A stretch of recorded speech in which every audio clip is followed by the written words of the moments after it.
Este es el segundo bloque del Café Literario Más allá de las palabras, de hoy 10 del 4 del 2025. Y la que va a seguir es Elvira, siempre le toca, pobre Elvira, siempre. En el segundo bloque la primera,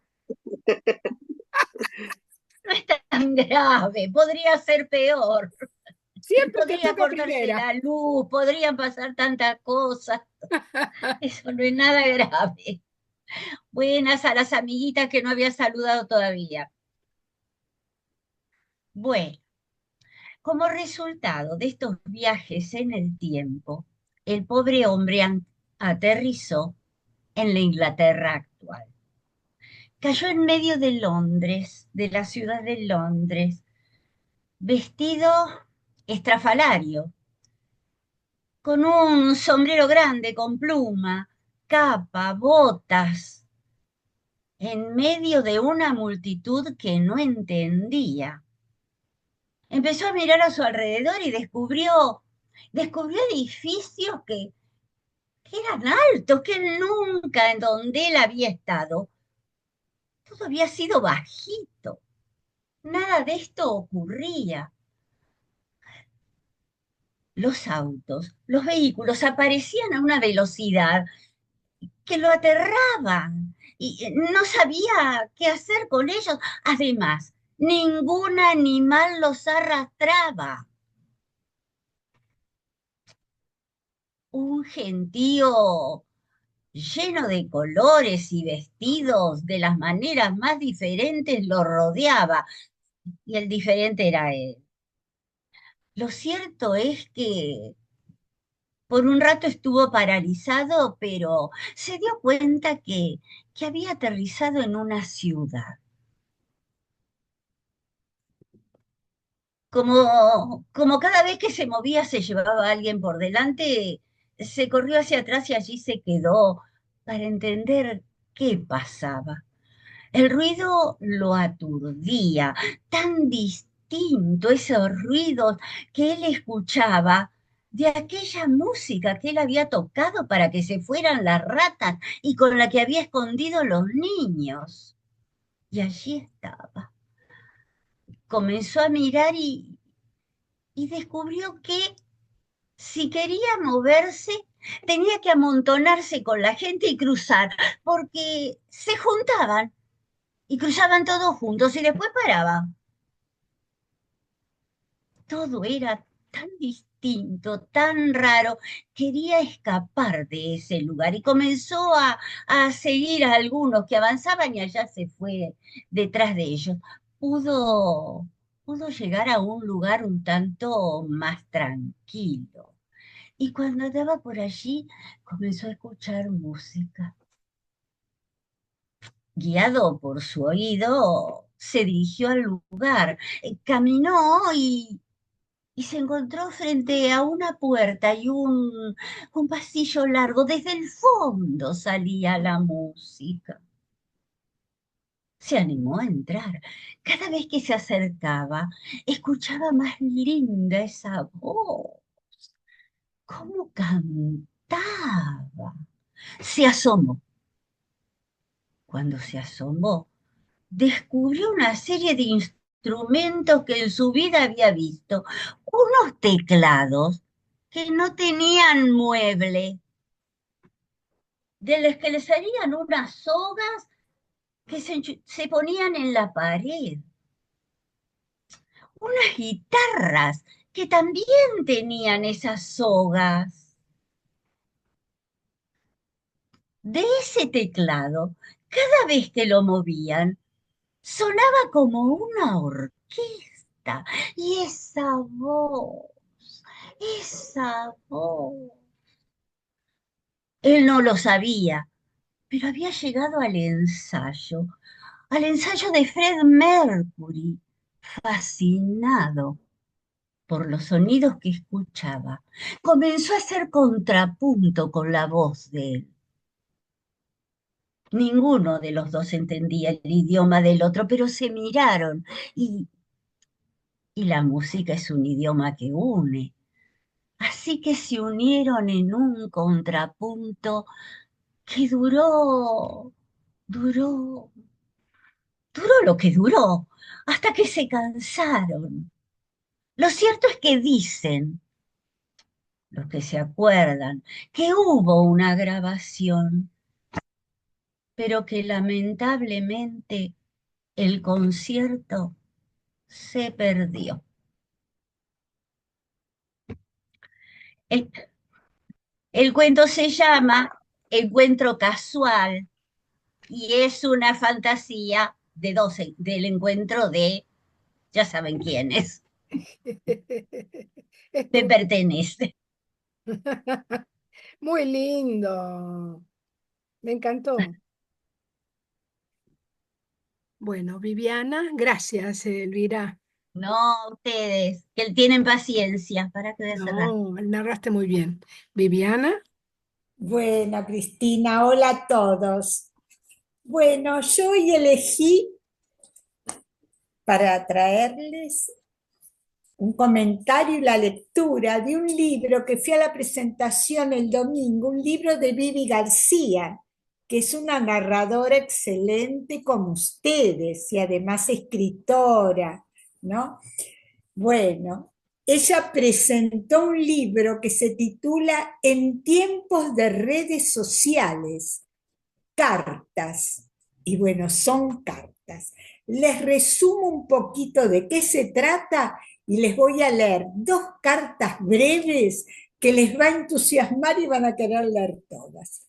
Bueno, en tiempos de redes sociales, cartas es una novela epistolar o simplemente un manojito de mensajes escritos vía email que vinculan a María Victoria con José María.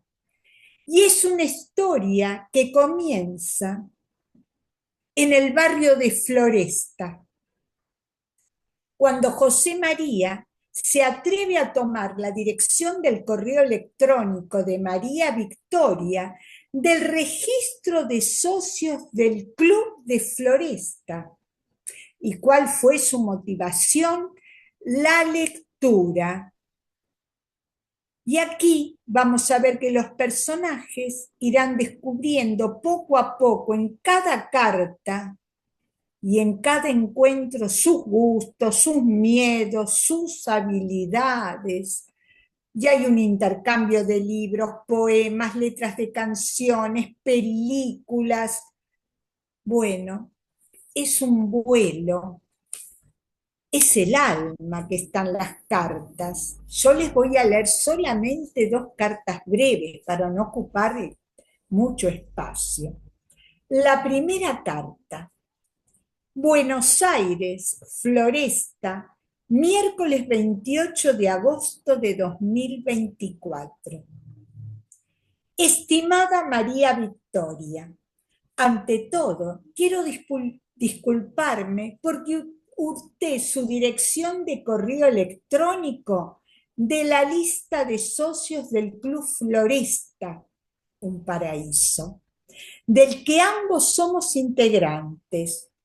Usted se preguntará qué fue lo que motivó en mí esta actitud, digamos, pícara. Sin duda el libro que usted llevaba entre sus manos.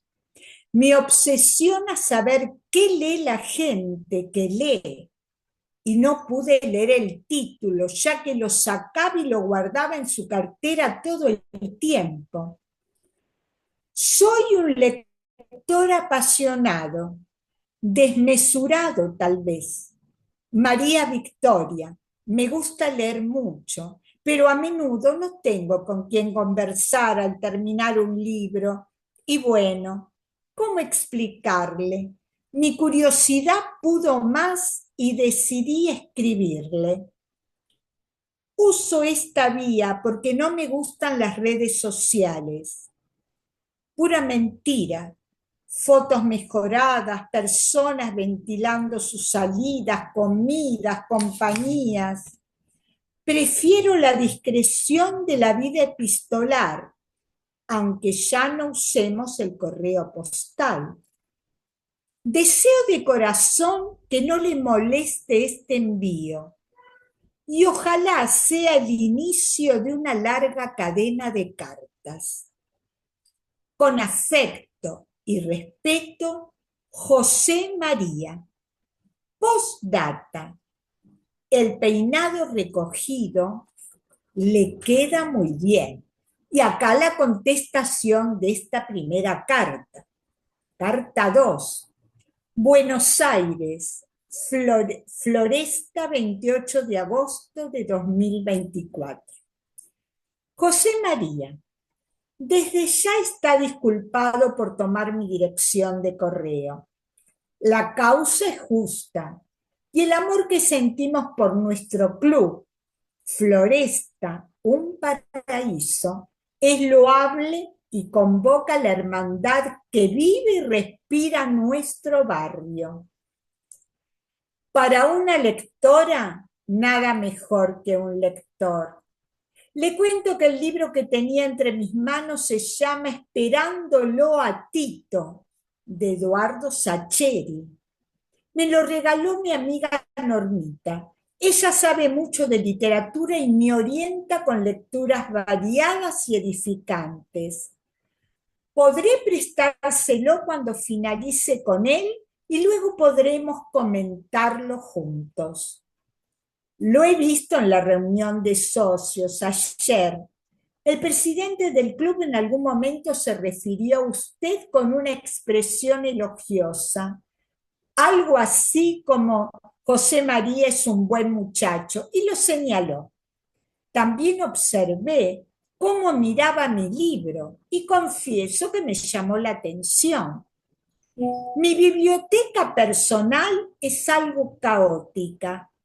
En realidad, tengo libros por todos lados con una promesa pendiente de ponerlos en orden algún día. Hasta la próxima carta. María Victoria. Postdata. Le anticipo una excelente noticia. El club pronto abrirá su salón de baile. ¡Yupi! Me alegro de que le haya gustado mi peinado, porque mis sobrinas dicen que esos comentarios ya no se hacen. ¿O sí? Bueno, muchas gracias a Muy todos. bueno, muy bueno. Es toda una serie Muy de lindo. cartas que son maravillosas. Bueno, decime Son cómo se llama 36 esa carta que cartas, son leíste. increíbles.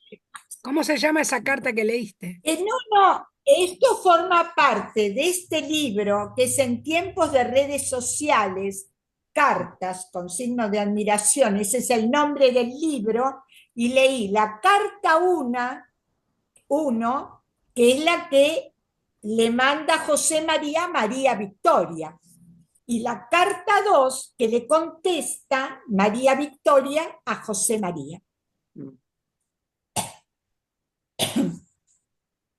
Y se escriben en el mismo día, que es el miércoles 28 de agosto de 2024. La carta 2 es de Victoria a José María. Claro, claro, Es la respuesta. claro. Muy bueno.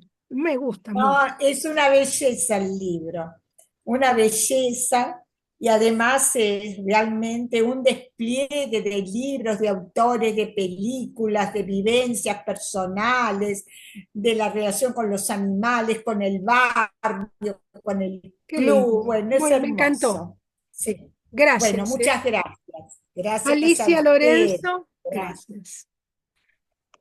Sí, hola Hola. Cristina, hola a todas. Bueno, voy a leer un poema de Clementina Rosa Quenel, santiagueña, que en una oportunidad acompañó a su hermana a un colegio que estaba en la zona de- del, del bosque ¿Kenel con Q santiagueño, o con K? con Q. Bueno, doble Y L o una. no, una sola L. Bueno, listo. Clementina Rosa Quenel. Muy bien. Y bueno, y la tristeza que le produce Ujú, ver la desaparición de algunos oficios propios del campesinado mm. de la región de Santiago. Y este poema se llama Friso de las difuntas tejedoras. Pienso aquí en todo lo que he visto en los atardeceres duros del país, como en la feria nuestra, cuando mueren las alforjeras. Entonces, escribo desde esta nostalgia al norte entreabierto, para decir también de 100 nombres que yo supe de este pueblo, ahora con su puñado muerto en polvo. Y estoy aquí, y hablo de vos, Paloma, con esa breve historia de tus duras rodillas, ya tan difuntas de bodas y telar. Y de vos hablo, Águeda Páez, como si aún volvieras de la calabaza y del agua con tu muchacha vegetal. Porque hoy he mirado estos pueblos sobre tu oscura mortaja de algodón hilada, y sé que por esto te nombraron difunta hace mucho, Águeda Páez. Y vengo al testimonio melancólico de la quinta retama y de la flor amarilla. Y de ayer a hoy nombro cómo iba la oveja con su copo para un friso escarlato, y recuerdo de la esquila y el carmín. Todo esto sucedía allá, en las siestas de la gente, del Matará más antiguo que conozco. Allí anduve y supe también del vientre embarazado de las ánimas. Y es cuando cito los deudos y miro la estatua de hueso. Hablo de todo lo nuestro, aquí con todos quiero hablar de lo nuestro aquí. Justo cuando el cortejo de las difuntas teleras ya anda un cascajo entre los añiles de la sombra y me envuelve en país una flauta de tristeza. Gracias. Qué lindo, muy lindo. Alicia, precioso. Me encantó lo que elegiste. Gracias, gracias. Gracias. Carolina. Ahí va. Jonás hostiga a la ballena, la insulta, la provoca, le dice que se aprovecha de los peces más chiquitos, pero que es incapaz de devorar a un hombre. La llama arenque, mojarrita y otros epítetos injuriosos. Al fin, la ballena, harta de verse así vilipendiada, o acaso por hacer callar a ese energúmeno, se traga a Jonás, sin hacerse el menor daño. Una vez dentro del vientre de la ballena, Jonás empieza a correr de aquí para allá. Profiere ladridos, da puñetazos y puntapiés en las paredes del estómago de la ballena. Al cabo de unas horas, la ballena, enferma de náusea, vomita a Jonás sobre la plaza. Jonás cuenta a todo el mundo que permaneció un año en el interior de la ballena, inventa aventuras heroicas, afirma que la ballena le tuvo pavor. Moraleja: si eres grande y poderoso como una ballena y algún Jonás te desafía, no lo devores, porque lo vomitarás transformado en héroe. Ay, qué lindo. Muy lindo para narrar. Decime cómo se llama. Jonás y la ballena de Marco de Neve.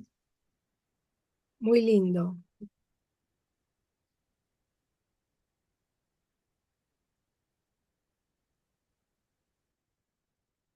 Muy lindo. Gracias, Carolina.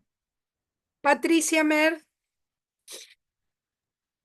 Bueno, había una vez un hombre que todos adoraban porque les contaba historias increíbles. Se iba de su aldea todas las mañanas y regresaba al atardecer. Y cuando volvía se le acercaban la gente del lugar, y le decían: Maestro, ¿qué nos vas a contar hoy? Y el maestro comenzaba a contarles que había ido al bosque, se había encontrado con un fauno que tocaba la flauta y alrededor de él bailaban los silfos. Y después se iba a la orilla del mar y vio de lejos tres sirenas que se peinaban sus cabellos con un peine de oro. Y ellos lo escuchaban y se quedaban asombradísimos con esas historias. Un día, el hombre, este maestro, se fue de su aldea a la mañana muy temprano y se fue al bosque. Y cuando llegó, se encontró con un fauno tocando la flauta y alrededor de él bailando los silfos. Después se fue al mar y vio a tres sirenas peinándose sus cabellos con un peine de oro. Cuando regresó a su aldea al atardecer, enseguida llegaron toda la gente del pueblo y le preguntaban: Maestro, cuéntenos, ¿qué has visto hoy? Y él, mirándolos a todos, hizo un silencio, una pausa, y les respondió: Hoy no he visto nada. Muchas gracias. Ay, qué El lindo. narrador de Oscar Wilde. ¿Cómo se llama? El narrador de Oscar Wilde. No lo había escuchado nunca. Sí. Witte se escribe, ¿no? Sí, Wilde. Sí. Muchas gracias, Patricia, muy lindo. Y narraste Gracias, muy gracias, bien. Luis. Gracias. Marcia, Ujú.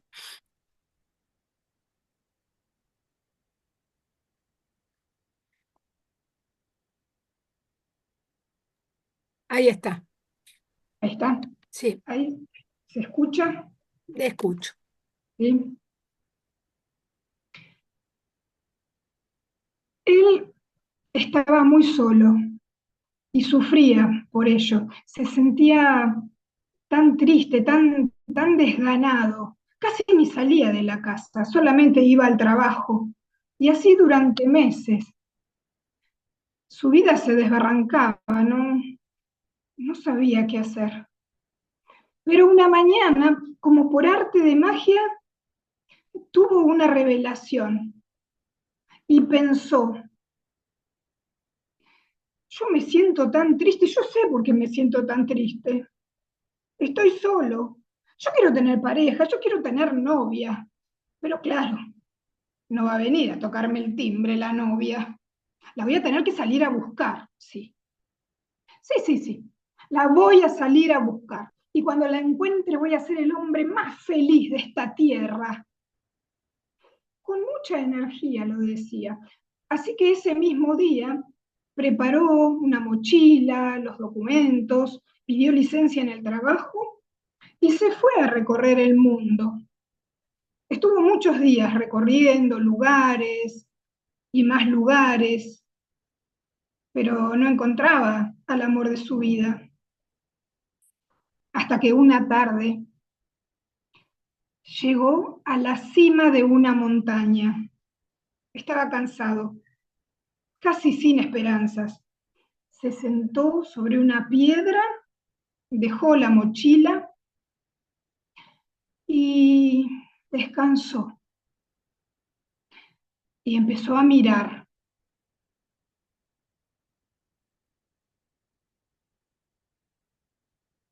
Una gran sonrisa se le dibujó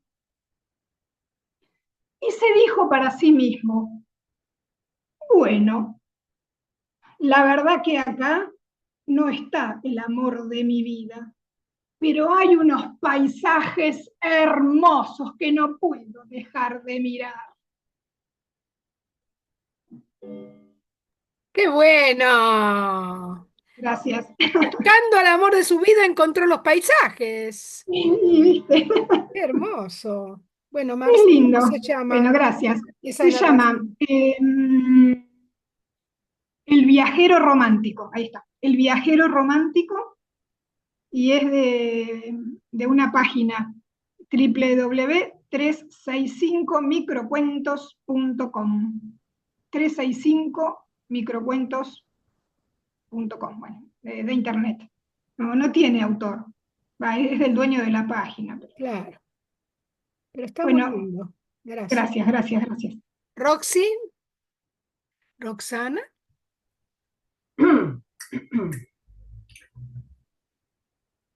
Esto sucedió una mañana en una escuela. Había sonado el timbre para salir al recreo, todos los chicos salieron, pero una alumna se quedó en el salón. El maestro también estaba en el salón. Él estaba aprovechando para corregir y para hacer sus anotaciones. La niña se acercó. ¿Y el maestro? ¿Qué pasa? ¿Por qué no salís al recreo? ¿Eh? ¿Por qué te estás moviendo así? ¿Qué tenés en el bolsillo? La nena sonrió. En el bolsillo de mi delantal tengo un caballo. ¿Qué estás diciendo? Eso son tonterías. Anda al recreo. No, en serio, maestro. Tengo un caballo. Mi caballo come hojas de menta y bebe café. Ahora me estás mintiendo, ¿eh? Y te voy a poner un 0 en conducta. Ay, déjame tranquilo. Mi caballo, maestro, galopa en el bolsillo de mi delantal y salta en el pasto que tengo hasta en la punta de mi zapato negro. ¿Seguís? ¿Insistís? ¿No te das cuenta que lo que estás diciendo no tiene ni ton ni son? Mi caballo es rojo, azul, violeta o amarillo, verde, blanco, según como le dé el sol. Y tiene una cola larga que termina en una flor. Ahora te voy a poner un 0 en dibujo. Y anda al recreo. No te lo repito más. ¿Qué quiere que le haga, maestro? Mi caballo me dio 1000 alegrías. Un barco, 3 marineros, una tortuga, una mariposa, 2 rayos del sol y una ilusión. Ahora tenés 0 en aritmética y basta. El maestro ya no la miró, ya no la escuchó. Se sumergió en los papeles y siguió escribiendo. Y la niña, bueno, maestro, yo quería compartir esta alegría que tengo con usted. Quería mostrarle mi caballo. Qué lástima que usted no lo quiera ver. Qué lástima que usted no lo pueda ver. Y la nena sacó el bolsillo de su delantal, se subió en él y salió volando. Y el maestro todavía sigue escribiendo. ¡Oh! ¡Oh! ¡Qué malo que no entró en el juego! Dios, son terribles los maestros. Este tipo de maestros, Muy ¿no? bien. Muy Bueno. lindo. Gracias, es una adaptación del cuento El caballo de Jairo Aníbal Niño. Gracias. De Jairo, Aníbal Niño. niño. Sí, señora. Muy Jairo bien, Aníbal Niño. muy lindo, me encantó. Gracias. Mónica, Vita, Tenemos 7 minutos. Sí. Voy a contar un cuento muy cortito, un mini No cuento. importa. Resulta que allá en África había una araña llamada Yeti. Y sabía tanto, tanto, que la consideraban el sabio más grande del universo. Ella conocía todo. Y había sido muchos años así. Pero el tiempo fue pasando. Y ella, con su inteligencia, se dio cuenta que la gente, los hombres y los seres vivos, los animales, estaban conociendo muchas cosas y sabían mucho y no que se le estaban acercando, pero adquiriendo muchos conocimientos. Entonces pensó que algo tenía que hacer porque ella iba a dejar de ser la que tenía todo el conocimiento. ¿Y con qué rapidez? Así que tenía que pensar en algo. Se compró una cantimplora grande y entonces comenzó a sacar la inteligencia a todos los seres vivos y la guardó en la cantimplora. Claro, la cantimplora era grande y pesada. La cerró con un cordón de cuero y quiso pensar dónde la iba a guardar. Toda esa sabiduría, todo eso que él había hecho, ¿dónde lo iba a poner? ¿Bajo el agua? No. ¿Bajo la tierra? Tampoco. Entonces miró para arriba y vio la copa del árbol, que era tan alta, y dijo, la guardaré allí. Toda la sabiduría va a quedar allí. Y entonces se puso la cantimplora en el cuello y comenzó a subir con sus patas, a subir al árbol, pero se cayó. Una vez, 2 veces, y era tan obstinada que siguió con sus patas y se volvió a caer por 3.ª vez. Allá arriba, en aquel árbol, había una torcasita, pequeña, pero como la araña conocía el lenguaje de todos los animales del mundo, no había nada que ella no supiera. La escuchó cantar y decir, en la espalda, araña, en la espalda. Le dio una rabia que un ser tan inferior, tan pequeño y de tan poca sabiduría tuviera razón. Entonces comprendió que él había estado muy mal y que no era lo que él se creía. Y entonces soltó la cantimplora y dejó que todo el conocimiento vaya por todo el mundo. Y la torcaza entonces comenzó a decir, no hay nadie que no sepa nada, ni nadie que lo sepa todo. Nada más. Muy lindo. Qué lindo. ¿Cómo se llama, Cabalita. Mónica? Se llama La araña Yeti y es un cuento, una leyenda de Togolés, pero es de África, de un pueblo llamado Togolés. Togolés. Togolés, un cuento togolés de África. Lindo, muy lindo. Mm, Me encantó. Una pavadita. Bueno, salimos, chicos, y volvemos a entrar porque faltan 2 minutos 40, no nos da el tiempo de nada, y falta todavía gente para